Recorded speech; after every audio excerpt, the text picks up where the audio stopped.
আসসালামু আলাইকুম সবাইকে, আশা করি সবাই অনেক ভালো আছো। তোমাদের একটা কমন প্রশ্ন নিয়ে চলে আসি, সেটা কোনটা? যে ভাই ভার্সিফিকেশন নিচ্ছি আমরা সেকেন্ড টাইম, এখন আমরা নোট করব কিনা, আর নোট করলেও কিভাবে করব, নোট করতে প্রচুর টাইম চলে যায়, আসলে নোট করা উচিত হবে কিনা, নাকি স্লাইডই সবসময় আমরা পড়বো। সো আজকে এটা নিয়ে একটু কথাবার্তা বলি। তোমরা এখন মাত্র সেকেন্ড ইমপ্রেশন স্টার্ট করছো এবং তোমাদের যেটা আমি টার্গেট দিয়েছিলাম যে আগামী 3 থেকে 3.5 মাস, মানে 4 মাস সর্বোচ্চ, এর মাঝখানে একবার তোমরা শেষ করবা। তো প্রথম আনসারটা আগে দিই, বেশি কথা না বাড়ায়, নোট করবা কিনা। আনসার হচ্ছে জি হ্যাঁ। জি হ্যাঁ, তোমাকে এখন নোট করতে হবে। কেন করতে হবে এটাও তোমাকে বলতেছি, কেন তোমাকে নোট করতে হবে। এখন নোট কি আমার খুব সুন্দর মতো গুছায়া একদম ডিজাইন করে ভাই সুন্দর হাতের লেখায় নোট করতে হবে? জি না, জি না, এটার আবার আনসার জি না। কেন নোট করতে বলছি এটা বোঝো ফার্স্টে। তুমি এখন অনেক কিছু পড়বা, এখন একদিন বা 2 দিনে যা পড়তেছো এটা কিন্তু তোমার মাথায় খুব ভালোভাবে সেট থাকবে। তুমি একদিন 2 দিনে পড়ছো, মনে হবে হ্যাঁ কোনো সমস্যা নেই, ভালোই তো লাগতেছে, বা ধরো স্লাইড দেওয়া হচ্ছে, স্লাইডটা পড়েও আমার প্রিপারেশন হয়ে যাচ্ছে। কিন্তু তোমাকে একটা কাজ করতে হবে, সেটা হচ্ছে তোমার চিন্তা থাকবে অলওয়েজ যে আমি এক্সামের 1 সপ্তাহ বা 1.5 সপ্তাহ আগে আমি কিভাবে রিভিশন দিচ্ছি। এক্সামের 1 সপ্তাহ বা 1.5 সপ্তাহ আগে আমার রিভিশনটা ভালো হচ্ছে কিনা। তো এই রিভিশনটা ভালো করার জন্য আমরা তো তোমাদের রিভিশন নোট দেই। তোমাদের রিভিশন নোট দিছি না জিএসটির সময়, তারপরে অন্যান্য এক্সামের আগে রিভিশন নোট দিছি না, দিছি তো? তোমার পড়ছো। বাট ঘটনা একটা কি জিনিস মানো, আমি তোমাকে যত সুন্দর নোটই দেই না কেন, যত ভালো নোটই দেই না কেন, তুমি তোমার নিজের হাতে যে নোটটা করতেছো ওইটা তুমি দেখলে তোমার মাথায় যতটা ভালো ক্যাচ করবে, অন্য কিছু কি ততটা ভালো ক্যাচ করবে বলো তো আমাকে একটু। তুমি ধরো লিখছো কোনো এক সময় কোনো কিছু, সেটা তুমি 2 মাস পরে গিয়ে দেখলে না, তোমার একটা কনফিডেন্স কাজ করবে যে ইয়েস আমি এই জিনিসটা পড়ছি। আমাকে একটু বলো তো এটা সত্যি কিনা। তোমাদের নিজেদের নোট একটা কনফিডেন্স থাকে না সেটা। সো তুমি নোট করবা। নোট করলে এটা তোমাকে শেষ মোমেন্ট একটা ইনসেইন বুস্ট দিবে, তার সাথে গুছাই দেওয়ার জন্য তো আমরা নোট দিবই, সমস্যা নাই। বাট তুমি এটা করলে আমি চাই তোমরা যেন বেস্ট রেজাল্ট করো, টপ রেজাল্ট করো। চান্স পাওয়ার মতো তো হবে, চান্স তুমি এমনিই পাবা, সমস্যা নাই, পড়লে পাবা, প্র্যাকটিস করলে পাবা, এক্সাম দিলে পাবা। কিন্তু আমি চাই তুমি একদম বেস্ট রেজাল্টটা করো, ঠিক আছে? সো জি হ্যাঁ, তোমার হাতের লেখা খারাপ হলে তুমি যতটুকু হাতের লেখায় বুঝো সেটা ততটুকু করলেই হবে। এখন কি আমি নোট কি পুরোটা করবো কিনা? আমাদের ভার্সিটিতে, দুঃখিত, ভার্সিটিতে তো আমাদের হচ্ছে অনেক অনেক প্রশ্ন থাকে, যেরকম আমি তোমার জাস্ট নর্মালি বলি। আমি তোমাদের পড়াচ্ছিলাম, ঠিক আছে? সো ফার্স্টে আমি কি করছি, ফার্স্টে আমি এখানে তো প্রত্যেকটা টাইপ ওয়াইজ তোমাদের দেয়া আছে, তাই না? তোমাদের নিউটনের বলবিদ্যার ক্লাস নিচ্ছিলাম। তো আমি ধরো ঘাত বল পড়াইছি, ঘাত বল, বলের ঘাত বা ভরবেগের পরিবর্তন। ফার্স্টে এখানে একটা কনসেপ্ট পড়াইছি, তুমি ডেফিনেটলি তোমার যে কনসেপ্ট বা সূত্রের স্লাইডটা সেটা লিখবা। তুমি একটা টপিকে লিখবা যে এখানে বলের ঘাত নিয়ে পড়ানো হয়েছে, সূত্র 1 2 3, এই তিনটা আমি যে দাগাইছি 1 2 3, এটা ইউজ হয়। তারপরে তুমি গেলা ঘাত বল, বলের ঘাত, ঘাত বলের সূত্র লিখলা, বলের ঘাতের সূত্র লিখলা, শেষ। এই এতটুকু ওর মধ্যেই লিখলা। এখন লিখলে একটা সুবিধা হচ্ছে কি, ক্লাস দেখার চাইতে যখন তুমি লিখতেছো নোটের মাঝখানে, এখন তুমি এই নোটটা ক্লাসে শেষেও করতে পারো, পরেও করতে পারো। ক্লাস শেষে যখন রিভিশন দিচ্ছ, সেলফ স্টাডি, তখনও করতে পারো, ক্লাসের মাঝখানে টুকটাক টুকটাক করে করতে পারো। ক্লাসের মাঝখানে যদি এরকম হয় যে কনসেন্ট্রেশন ব্রেকডাউন হচ্ছে না, ক্লাসের মাঝখানে করো, তাহলে আলাদা দরকার নেই। অথবা ক্লাসের মাঝখানে শুনলা, এরপরে আধা ঘন্টা 40 মিনিট টাইম দিলে না, তোমার মোটামুটি হয়ে যাবে আর কি। তখন লেখাও হয়ে গেল, প্র্যাকটিস হয়ে গেল। আর বিশ্বাস করো, কোনো একটা কিছু লিখলে তোমার মাথায় খুব পারফেক্টলি সেট হয়। সেটা কষ্ট হবে আমি জানি, বাট ওই কষ্টের কারণে তোমার কিন্তু ওই যে মাসেল মেমোরি ক্রিয়েট হয়, মাথায় ঢুকে অনেকক্ষণ, ওটা অনেক বড় একটা ফ্যাক্টর। সো আমি এটার মাঝখানে কি করছি, ঘাত মানে এই ভরবেগের পরিবর্তনের অনেকগুলো সাব টাইপ আছে। প্রথম টাইপটা ছিল তাত্ত্বিক বা ম্যাথ টাইপের। সো এইখানে তোমার ছিল কি সংজ্ঞা বেসিসে, তোমার সংজ্ঞা লেখা লাগবে না, তুমি জাস্ট কিওয়ার্ডটা লিখে ফেলবা। আমি বলছিলাম যে বল হইলে ঘাত বল, বলের বন্ধু এটা হচ্ছে বলের ঘাত। তো তুমি সূত্রটা পারলে এমনি এইগুলো পারবা। সো এখানে ফার্স্টে তাত্ত্বিক ছিল, তাত্ত্বিকের পরে ডিরেক্টলি সূত্র, ধরো del P equal to F T related math, del P equal to F T related math. তো আমি এখানে যে কাজটা করছিলাম আমি তোমাকে বলি, ডেল পি এফ টির ম্যাথ এখানে জেউর যেটা আছে মানে সবগুলোই করাইছি। 17 18তেও আসছে, 24 25এও সেম ম্যাথ আসছে, এরপরে আর ইউতেও সেম এই ডেল পি এফ টির ম্যাথ আসছে। তারপরে তোমার পরেরটা ওই ডেল পি এফ টি দিয়ে ম্যাথ আসছে, জাস্ট ডেল ভি বের করতে বসে, এটা কুমিল্লা ইউনিভার্সিটিতে।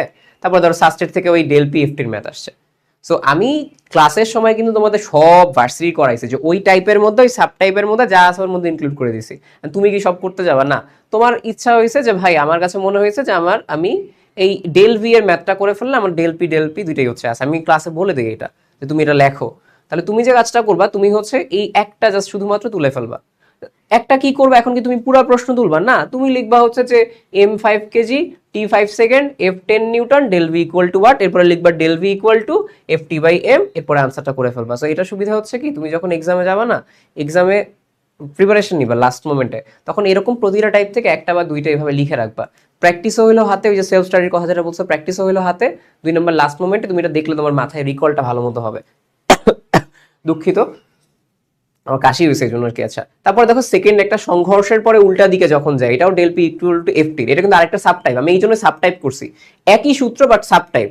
এটা হচ্ছে তোমার কি, এটা হচ্ছে আসছে তারপরে বিপরীত দিকে গেছে, এই টাইপের ম্যাথগুলো কিন্তু দেখো জেউটটা করাইছি, এই যে এটা ফার্স্ট একটু ভালো মতো কনসেপচুয়ালি করাইছি, এরপরে যেওর আরেকটা ম্যাথ আছে, এরপরে যেওর ওই টাইপের আরেকটা ম্যাথ আছে, বাট এটা হচ্ছে দুইটা বলের ক্ষেত্রে, বিলিয়ার্ড বলের ক্ষেত্রে। এরপরে আর ইউর সেম ম্যাথটা আছে, বিপরীত দিকের বল। এরপরে তোমার হচ্ছে জিএসটির সেম টাইপের একটা ম্যাথ আছে, এরপরে ঢাকা বোর্ড 24-এর একটা ম্যাথ আছে সেম টাইপের, ঠিক আছে? বোর্ডের প্রশ্ন কমন দেয়, এই জন্য বলতেছি। সো এটা কিন্তু তোমার এই টাইপের মধ্যে একটা। সো তুমি যে কাজটা করতে পারো, যেই টপিকটা আমি তোমাকে ফার্স্টে একদম ভালো মতো ব্যাটে বলে বুঝাইছি, জাস্ট একটা রাখতে পারো, যে তোমার এই সাব টাইপের মধ্যে এইটা। তাহলে তুমি বুঝতে পারছো যে তোমার হচ্ছে নোটটা তুমি যখন দেখে দেখে করতেছো, তুমি একটা বা দুইটা সাব টাইপ রাখো, আরেকটা রাখবা। সেটা হচ্ছে কোনটা? তোমাদের আমি ক্লাসের একটা হচ্ছে ভিডিও দিব।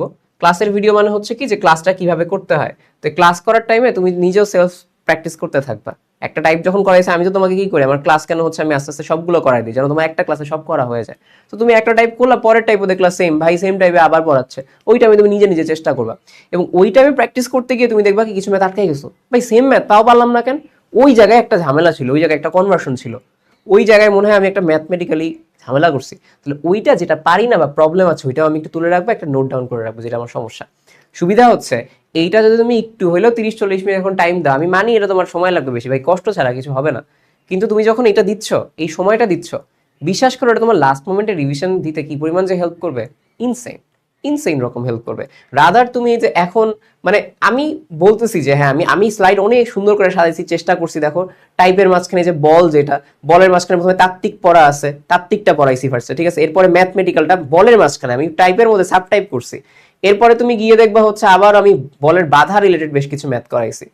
এই যে ধরো, এই যে মৌলিক বলের যেটা বলের পরে আবার আসছে, সো মৌলিক বল আবার পড়াইছি। সো আমি অনেক সুন্দর করে এফোর্ট দিছি, বাট বিশ্বাস করো তুমি আমার নোট পড়ার চাইতেও এইটা থেকে যদি নিজের এক্সট্রাকশনে কিছু পড়াইতে পারো না, আমি এখানে বেস্টটা দিছি, তুমি তোমার বেস্টটা এখন দাও তোমার নোটের মাঝখানে, দেখবে এটা রিভিশন দিতে অনেক বেশি হেল্প করবে।